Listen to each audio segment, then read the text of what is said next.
Only when the men saw the village women and children slaughtered by raiders did they believe my warnings. Staring at the mutilated bodies, they erupted in rage. "Captain," one shouted hoarsely, "you said Olivia was lying, that we should guard you and Sienna for her birthday. Now my son is dead. Where's my wife?" Miles turned deathly pale. I watched the bloodshed, tears falling. In my past life, when raiders attacked, my husband, the island guard captain, took all the men to celebrate Sienna's birthday. Pregnant, I crawled through storm drains to bring them back, but Sienna was killed by a stray raider. After hunting them down, Miles said nothing until my childbirth. Then he brutalized me and threw me into the sea. "You," he hissed, "lured the raiders out of jealousy. Since you wanted her fate, I'll make sure you die like her." When I woke again, I was back at the raid's beginning. This time, if he wanted to protect her, let him. Reborn, I watched the speedboats approach the shore, filled with marauders. A cold shiver ran through me, but I didn't hesitate. I pulled the alarm. The blaring alarm sirens swiftly echoed across the entire island. But the island's sole transport vessel, large enough to evacuate all the women and children, was gone. My closest friend stumbled towards me, her voice choked with tears. "Olivia, the raiders are attacking. Where are all the men? The ferry's gone too. What are we going to do?" Before I could answer, other women and children swarmed around me, their eyes, wide with helplessness and terror, fixed on me. As the only one who truly knew, I had to tell them. Miles had taken every man and every weapon, sailing the transport vessel out to international waters to celebrate Sienna's birthday. My mother-in-law cursed wildly, enraged. Has he gone mad? He knows raiders could attack Havenport at any moment, and he dared to take every man? She spat Sienna's name like venom. That manipulative vixen. I always said she was no good, always feigning weakness, luring men. And now look, is she trying to get us all killed? Her breakdown triggered a switch, and the other women instantly erupted, screaming insults at Sienna for her shamelessness, for luring away their men. As they spoke, the marauders' speedboats neared the shore, and panic intensified. I struggled to maintain control, telling everyone not to panic, to head for the shelter tunnels. Our island, isolated from the mainland, was frequently targeted by raiders. To protect ourselves, we had built a network of underground bunkers to withstand their assaults. The cramped shelter tunnels were packed with women and children, listening to the marauders' cruel laughter echoing from above as they searched the island for women. A chilling wave of terror spread through everyone. To save everyone, the only option was to risk crawling through the storm drains that connected to the tunnels, then take a jet ski to get reinforcements. My mother-in-law grabbed my hand, her calloused hand slick with cold sweat. "Olivia, the safety of all the women and children rests on you. You must bring back help." I managed a bitter smile, my face etched with reluctance. I told her I feared even if I went, Miles wouldn't come back with me. At my words, a heavy silence fell over everyone. Ever since Miles rescued Sienna and brought her to the island 3 months ago, he had clung to her like a shadow. Under the guise of caring for her, Miles was inseparable from her daily, fishing together, training together. Even the islanders whispered amongst themselves that he and Sienna seemed more like a couple. Yet, far from avoiding suspicion, Miles only grew more overtly intimate with her when faced with their teasing. I had argued with him countless times over this, demanding to know who his wife truly was, but he remained indifferent, instead accusing me of being petty and jealous. Our love had long since evaporated with Sienna's arrival. Just when everyone was at a loss, Lily, my sister-in-law, stepped forward. "Let me go. I know everyone in the island guard, and besides, Olivia's pregnant. If anything happened to her, I wouldn't know how to explain it to my brother." With that, she eagerly plunged into the storm drain, crawling through the damp, filthy pipes to the outside. We huddled in the shelter tunnels, praying in our hearts not to be discovered. But then, a sharp-eyed raider spotted the entrance to the tunnels. "There's an iron door here. I bet the women are all hiding inside." I knew it. How could an island this big not have a single woman? I'd been adrift at sea for half a year, dreaming of women. This time, I'm going to have my fill. The thought of the women hidden inside spurred the raiders to frantically smash against the iron door. Listening to the frantic, booming crashes against the door, the women's faces went ashen. Their hearts pounded with terror, and they could only pray for the men to return quickly and save them. About half an hour later, Lily, my sister-in-law, crawled back up from the storm drain, covered in grime. Seeing her, everyone immediately cheered,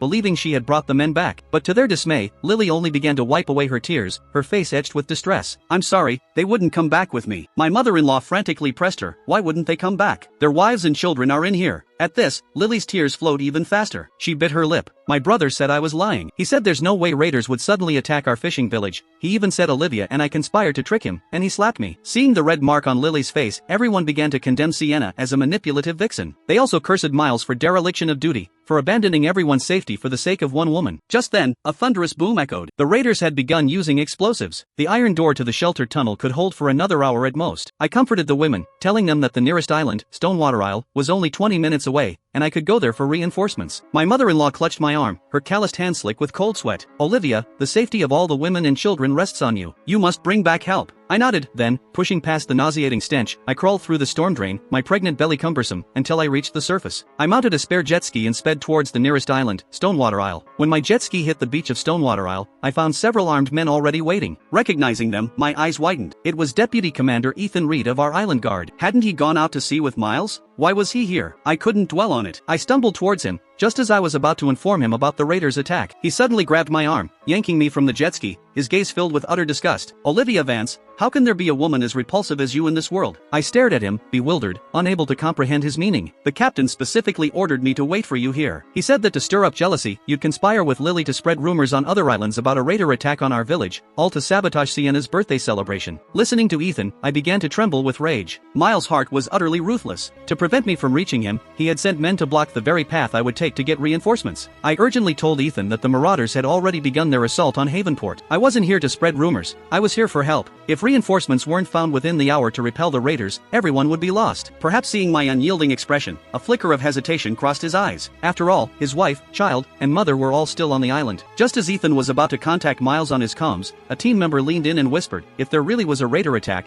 how could the captain not know?" His face held a nearly devout trust in Miles. Miles had served in the military, possessing an exceptional tactical instinct and organizational skills. He had led the islanders in repelling dozens of raider assaults. After less than a second of silence, Ethan burst into loud laughter. "Olivia, you truly are an actress. You almost had me believing you. I know the captain better than anyone. He's so responsible, the leader of the island guard. How could he possibly lack this level of vigilance?" His mockery twisted my heart into a bitter knot, tears stinging my eyes. Every wasted moment meant more danger for the women. Ignoring everything, I tried to rush back towards the island. But in the next second, Ethan moved faster, pressing me down. He then produced rope and bound me tightly. "As long as I'm here, you're not going anywhere today." Ethan's face was grim. After ensuring I was securely tied, he tossed me directly into a speedboat. As the boat sliced through the waves, I watched Stonewater Isle, so close yet growing smaller with every passing moment, and I closed my eyes in despair.